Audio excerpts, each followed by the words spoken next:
وبه نستعين أما بعد فأعوذ بالله من الشيطان الرجيم بسم الله الرحمن الرحيم هل يستوي الذين يعلمون والذين لا يعلمون صدق الله العظيم برادران ملت اور معزز حکم صاحبان،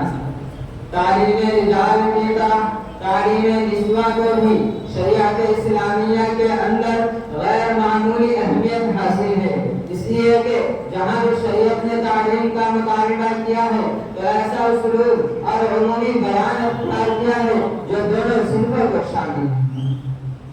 حضرات، تعلیم نسواں کی اہمیت ہی کا نتیجہ تھا کہ جناب محمد رسول اللہ صلی اللہ علیہ وسلم جس طرح مردوں کو واعظ و نصیحت فرماتے ان کو تعلیم دیا کرتے تھے، اسی طریقے سے خواتین اسلام کو بھی واعظ و نصیحت فرماتے اور علم و معارف سے ان کو روشناس کراتے تھے اور ان کی تعلیم کا خاص اہتمام فرمایا کرتے تھے۔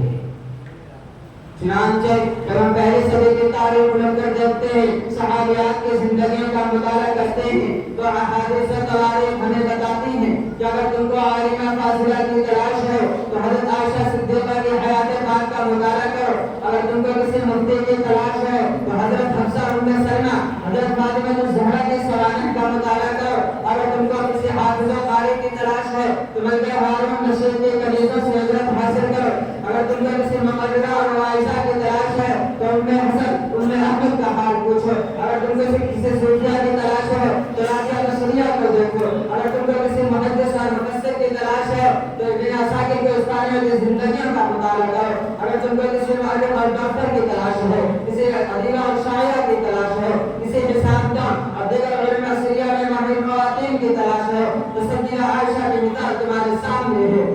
یہی نہیں بلکہ